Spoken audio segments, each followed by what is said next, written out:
할렐루야. 8월 6일 목요일입니다. 로마서 7장 7절에서 끝절 25절까지 말씀을 먼저 읽어 드리겠습니다. 그런즉 우리가 무슨 말을 하리요? 율법이 죄냐? 그럴 수 없느니라. 율법으로 말미암지 않고는 내가 죄를 알지 못하였으니 곧 율법이 탐내지 말라 하지 아니하였더라면 내가 탐심을 알지 못하였으리라. 그러나 죄가 기회를 타서 계명으로 말미암아 내 속에서 온갖 탐심을 이루었나니 이는 율법이 없으면 죄가 죽은 것임이라. 전에 율법을 깨닫지 못했을 때에는 내가 살았더니 계명이 이름에 죄는 살아나고 나는 죽었도다. 생명에 이르게 할 그 계명이 내게 대하여 도리어 사망에 이르게 하는 것이 되었도다. 죄가 기회를 타서 계명으로 말미암아 나를 속이고 그곳으로 나를 죽였는지라. 이로 보건대 율법은 거룩하고 계명도 거룩하고 의로우며 선하도다. 그런즉 선한 것이 내게 사망이 되었느냐? 그럴 수 없느니라. 오직 죄가 죄로 드러나기 위하여 선한 그것으로 말미암아 나를 죽게 만들었으니 이는 계명으로 말미암아 죄로 심히 죄되게 하려 함이라. 우리가 율법은 신령한 줄 알거니와 나는 육신에 속하여 죄 아래에 팔렸도다. 내가 행하는 것을 내가 알지 못하노니 곧 내가 원하는 것을 행하지 아니하고 도리어 미워하는 것을 행함이라. 만일 내가 원하지 아니하는 그것을 행하면 내가 이로써 율법이 선한 것을 시인하노니 이제는 그것을 행하는 자가 내가 아니요 내 속에 거하는 죄니라. 내 속 곧 내 육신에 선한 것이 거하지 아니하는 줄을 아노니 원함은 내게 있으나 선을 행하는 것은 없노라. 내가 원하는 바 선은 행하지 아니하고 도리어 원하지 아니하는 바 악을 행하는도다. 만일 내가 원하지 아니하는 그것을 하면 이를 행하는 자는 내가 아니요 내 속에 거하는 죄니라. 그러므로 내가 한 법을 깨달았노니 곧 선을 행하기 원하는 나에게 악이 함께 있는 것이로다. 내 속사람으로는 하나님의 법을 즐거워하되 내 지체 속에서 한 다른 법이 내 마음의 법과 싸워 내 지체 속에 있는 죄의 법으로 나를 사로잡는 것을 보는도다. 오호라, 나는 곤고한 사람이로다. 이 사망의 몸에서 누가 나를 건져내랴. 우리 주 예수 그리스도로 말미암아 하나님께 감사하리로다. 그런즉 내 자신이 마음으로는 하나님의 법을, 육신으로는 죄의 법을 섬기노라. 아멘. 아멘. 조금 긴 말씀이었는데요. 하나의 주제로 이어지고 있기 때문에 한꺼번에 읽었습니다. 자, 우리는 예수 그리스도를 믿는 믿음 안에서 의롭다 하심을 얻은 성도들입니다. 우리의 신분은 더 이상 죄인이 아니고 의인입니다. 그럼에도 불구하고 우리들에게는 수많은 죄의 유혹이 있고 심지어 그 유혹 앞에 쓰러지고 넘어질 때가 많습니다. 어떻게 하면 더 이상 죄를 짓지 않을 수 있을까? 그런 것들에 대해서 심각하게 고민할 수밖에 없는 그런 상황을 일상 속에서 너무나 자주 만나게 되는 것입니다. 그 죄와 싸워서 이기는 방법을 로마서에서는 말씀해주고 있는데 우리 스스로의 지혜와 능력으로 할 수 없는 것이죠. 하나님의 능력, 하나님의 온전하신 지혜, 그것으로만 우리가 죄와 싸워서 이길 수 있습니다. 우리가 잘 아는 것처럼 하나님께서 율법을 이스라엘 백성들에게 주셨습니다. 이스라엘 백성들을 통해서 우리 모든 사람들한테 주신 것이죠. 그런데 본래 율법은 선한 것이며 율법을 지키면 그로 말미암아 생명을 얻는 그런 아름다운 것임에도 불구하고 그 율법을 행함으로 생명을 얻는 사람은 한 명도 없고 모두 다 율법을 배우고 율법을 지키려는 과정을 통해서 자신이 죄인일 뿐임을 깨닫게 됩니다. 그래서 율법을 지키는 방법으로는 의롭다 하심을 얻을 수 없고 구원을 얻을 수 없고 하나님의 영광에 나아갈 수가 없고 오히려 죄 아래 갇혀서 형벌의 날을 기다리는 죄인의 신세가 될 수밖에 없는 것입니다. 자, 이렇게 율법 때문에 우리는 죄인으로 정죄가 되었습니다. 그렇다고 율법 자체가 죄입니까? 율법이 우리로 하여금 죄를 짓게 만드는 것입니까? 또는 율법은 악한 것입니까? 결코 그렇지 않다. 오늘 말씀 12절에 보면 이로 보건대 율법은 거룩하고 계명도 거룩하고 의로우며 선하도다. 14절에 율법은 신령한 줄 알거니와, 하나님께서 주신 율법은 절대 부정하거나 우리에게 죄를 짓게 만들거나 욕된 것이 아닙니다. 율법은 거룩한 것이고 깨끗한 것이고 선한 것이고 온전한 것이고 영적인 것입니다. 그런데 왜 율법 때문에 우리는 죄인으로 낙인 찍히고 하나님의 형벌을 기다려야 되는 죄인의 신세가 되었습니까? 그것은 율법이 악하기 때문이 아니라 우리들의 몸이 속되기 때문에 그렇습니다. 14절 말씀을 다시 읽어보면 우리가 율법은 신령한 줄 알거니와 나는 육신에 속하여, 우리는 영적이지 못해요. 신령하지 못합니다. 우리는 철저히 육신에 속하였다. 육신에 속하였다는 표현 속에는 우리는 속되다, 욕심과 욕구에 이끌리기 쉽다, 그런 표현이 있는 것입니다. 그래서 우리는 육신에 속하여 죄 아래 팔려갔다. 우리는 은혜 안에 거하길 원하는데 자꾸 다시 죄 아래 팔려가는 그런 안타까운 상황이 연출되고 있다. 왜 이렇게 되는 것이냐? 그것에 대해서 15절부터 20절까지 사도 바울은 강력히 주장하고 있습니다. 죄를 범하는 것은 내가 아니다. 그것은 죄다. 자, 15절. 내가 행하는 것을 내가 알지 못하노니 곧 내가 원하는 것은 행하지 아니하고 도리어 미워하는 것을 행함이라. 이상하다. 내가 원하는 것은 선을 행하는 것인데 내가 원하지 않는 악을 행하고 있네? 왜 이렇게 되는지 모르겠네? 16절. 만일 내가 원하지 않은 그것을 행하면 내가 이로써 율법이 선한 것을 시해. 율법은 선하다. 근데 내가 원하지 않는 악을 행하고 있는 것이다. 17절. 이제는 그것을 행하는 자가 내가 아니오. 악을 행하는 자가 내가 아니고 내 마음이 아니고 내 속사람이 아니고 내 속에 은근슬쩍 침투에 들어온 죄가 그렇게 한 것이다. 죄가 그렇게 한 것이다. 자, 앞에 어떤 말씀이 있는지 한번 보겠습니다. 8절입니다. 그러나 죄가 기회를 타서 계명으로 말미암아 나로 탐심을 이루었다. 그래서 죄는 살아나고 나는 죽었다. 자, 계명 때문에, 율법 때문에 죄가 살아났어요. 이 표현은 없던 죄가 율법 때문에 발생했다 이런 뜻이 아니고요. 죄가 원래 있었어요. 아무도 모르게, 우리도 모르게 죄가 우리 속에 들어왔어요. 태초에 에덴 동산에서 뱀을 통해서 죄가 사람에게 들어왔습니다.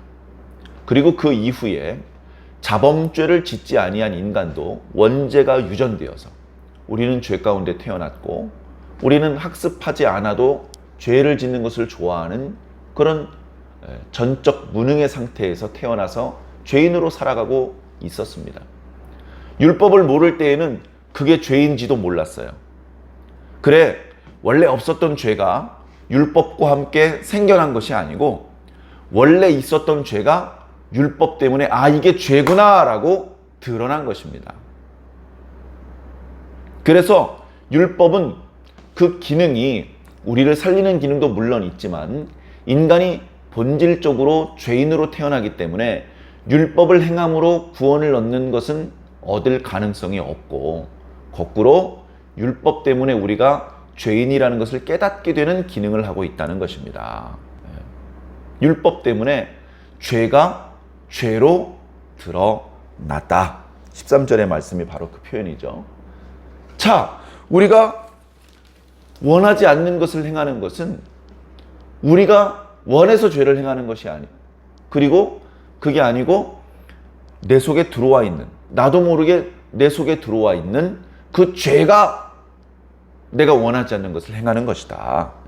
이어지는 18절 이하의 말씀도 같은 내용의 말씀이죠. 내 속, 곧 내 육신에 선한 것이 거하지 아니하는 줄을 아노니 원함은 내게 있으나 선을 행하고 싶은 마음을 내가 가지고 있지만 그 선을 행할 수 있는 능력은 없다.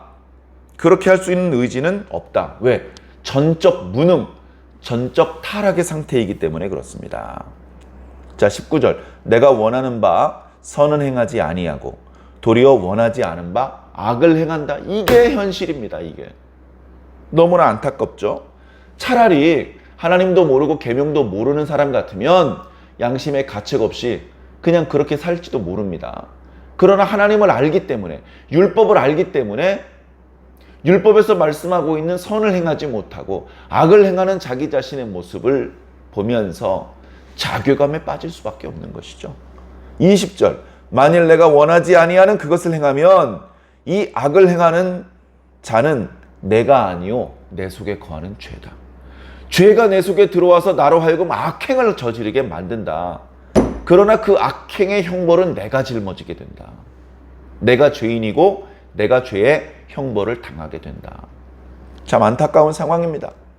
자, 그래서 21절. 내가 한 법을 깨달았노니 곧 선을 행하기 원하는 나에게 악이 함께 있는 것이다. 우리 속에는 선을 행하고 싶은 마음도 있습니다. 그것은 하나님의 말씀을 배우면서 하나님의 뜻을 깨달으면서 자연스럽게 하나님의 성품이 우리들에게 전가되어서 우리도 하나님처럼 선해지고 싶은, 하나님처럼 온전해지고 싶은 그런 의로운 욕심이 싹트기 때문에 그렇습니다. 그런데 이미 우리 속에 자리 잡고 있는 죄가 있기 때문에 악이 우리와 공존하고 있습니다. 선과 악이 우리 속에 공존하고 있다는 것이죠. 자, 22절. 속사람으로는, 마음으로는 하나님의 법을 즐거워합니다. 야, 하나님이 아름다우시구나. 하나님의 법이 완전하시구나. 야, 이 하나님의 법은 하나님을 위한 게 아니라 우리 사람들의 행복을 위해서 주시는 거구나. 이 계명을 지키면 우리는 더 건강할 수 있고 더 장수할 수 있고 더 풍요로울 수 있고 더 행복할 수 있구나. 이런 아름다운 선한 온전한 계명을 우리에게 주신 하나님, 할렐루야, 감사합니다.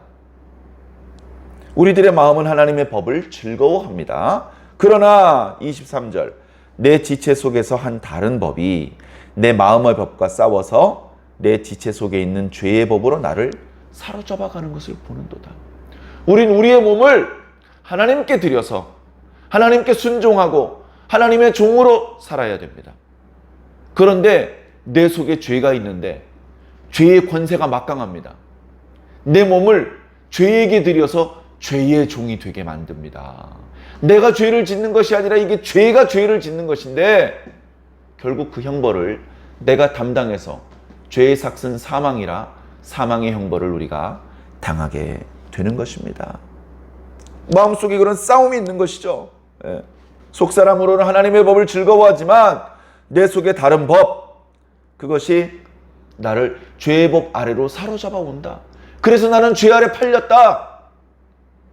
하나님의 법대로, 하나님의 법과 함께 행복하고 하나님의 기뻐하시는 삶을 살기를 원하는데 그렇게 할 수 없기 때문에 내 마음은 심히 곤고하다. 이러지도 못하고 저러지도 못하고 그런 갈등과 싸움 속에서 결국 원하는 것을 얻지 못하게 되는 나는 참 답답하고 안타깝도다. 그렇게 탄식하는 것이 24절 말씀입니다. 오호라, 나는 곤고한 사람이로다. 이 사망의 몸에서 누가 나를 건져내랴.